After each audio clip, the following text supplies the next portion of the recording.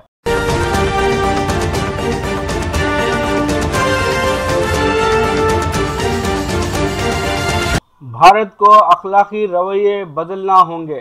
بھارتی حکومت کووڈ-19 کی وبا سے نپٹنے میں ناکام رہی ہے۔ حکومت کی تبدیلی کا نعرہ لگانے سے قبل آزادی کے بعد کے سب سے بڑے انسانی بحران میں مروجہ اخلاقی اقدار کا جائزہ لینا ضروری ہے۔ کسی کی زندگی بچانے کے لیے کوئی اصول اور ضابطہ باقی نہیں رہا۔ لوگ صرف ایمبولینس حاصل کرنے کے لیے بھارتی کرنسی میں 50,000 تک دینے پر مجبور ہیں۔ اپنے پیاروں کو اسپتال میں داخل کرنے کے لیے روزانہ کی بنیاد پر 1 لاکھ روپے یا اس سے زیادہ بھی دینے کے لیے خاندان راضی ہیں۔ میڈیکل آکسیجن اور متعدی امراض سے بچاؤ کی ادویات وغیرہ کے حصول کے لیے بلیک مارکیٹ کی قیمت ادا کی جا رہی ہے۔ اخلاقی اقدار کے نظام کی ناکامی 75 برسوں کی محنت سے تشکیل پانے والی جمہوریت میں ایسے دروازے کھولے گئے تاکہ ذات پات اور طبقات سے بڑھ کر لوگوں کو مراعات حاصل ہوں، لیکن ہوا کچھ یوں کہ اس کے تحت مراعات یافتہ طبقے کو مزید مراعات حاصل ہوئی اور غریب لوگ مزید غریب ہوتے چلے گئے۔ گزشتہ 7 دہائیوں میں بنیادی ضروریات جس میں ہیلتھ کیئر اہم ہے، یہ صرف نجی سیکٹر کے ہاتھ میں چلی گئی اور عمرہ اور مراعات یافتہ طبقے کے لیے وقف ہو کر رہ گئی۔ دوسری جانب یہ بھی ایک حقیقت ہے کہ جس کام میں حکومت شامل ہو جائے وہ کبھی پورا نہیں ہوتا اور اس کی وجہ عدم قابلیت قرار دی جا سکتی ہے، کیونکہ برسوں سے حکومتی افسران اور ملازمین کو سست روی سے کام کرنے کی عادت ہو گئی ہے۔ بھارتی حکومت کا خواب ہے کہ اس ملک کو 5 ٹریلین کی اکنامی کا ملک بنایا جائے، تو اس کے لیے پہلے قابل اعتماد انتظامی نظام کو فعال کرنا ہوگا۔ اصلاحات کے کھوکھلے بیانات کی جگہ عملی اقدامات کرنے ہوں گے۔ ملک کی ترقی کثیر الجہتی اصلاحات اور مشترکہ کوششوں سے تکمیل پاتی ہے۔ ایک طرف کورونا کی مار، دوسری طرف لوٹ کھسوٹ کا بازار مرکز میں بی جے پی کی حکومت کو مذہبی نعرے بازی سے ہٹ کر انتظامی بہتری کے اقدامات کرنے ہوں گے۔ ویسے بھی مذہبی سیاست قوم کو تقسیم کرنے کا سبب بنتی ہے۔ اس ملک میں تقسیم کی سیاست برطانوی سامراجی نظام کا ورثہ ہے اور اس سے دوری اختیار کرنے میں بہتری ہے۔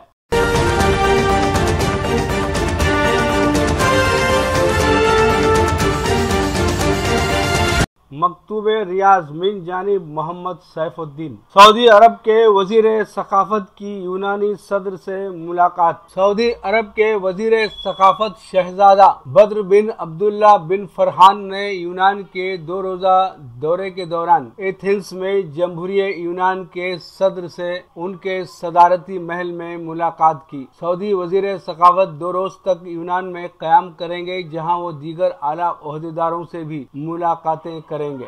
ان ملاقاتوں میں دونوں ممالک کے درمیان ثقافتی تعاون کے فروغ پر تبادلہ خیال کیا جائے گا۔ وزیر ثقافت اور یونانی صدر کے درمیان ہونے والی ملاقات میں دونوں ممالک کے درمیان تعلقات کو مزید فروغ دینے پر بھی تبادلہ خیال کیا گیا۔ اس موقع پر شہزادہ بدر بن عبداللہ بن فرحان نے سعودی عرب کی طرف سے یونان کے ساتھ ثقافتی شراکت کے حوالے سے مجوزہ پلان اور دونوں دوست ممالک کے درمیان ثقافتی تنوع کے فروغ سے متعلق تجاویز پیش کی۔ لیجیے اب پیش ہے ہمارا پروگرام وقفہ ادب۔ وقفہ ادب میں محمود شاہد کو سماعت فرمائیے گا۔ غزل کا مطلع سماعت فرمائیے۔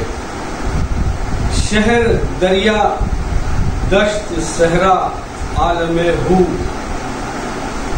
شہر دریا دشت صحرا عالم ہو، چپا چپا گوشہ گوشہ عالم ہو۔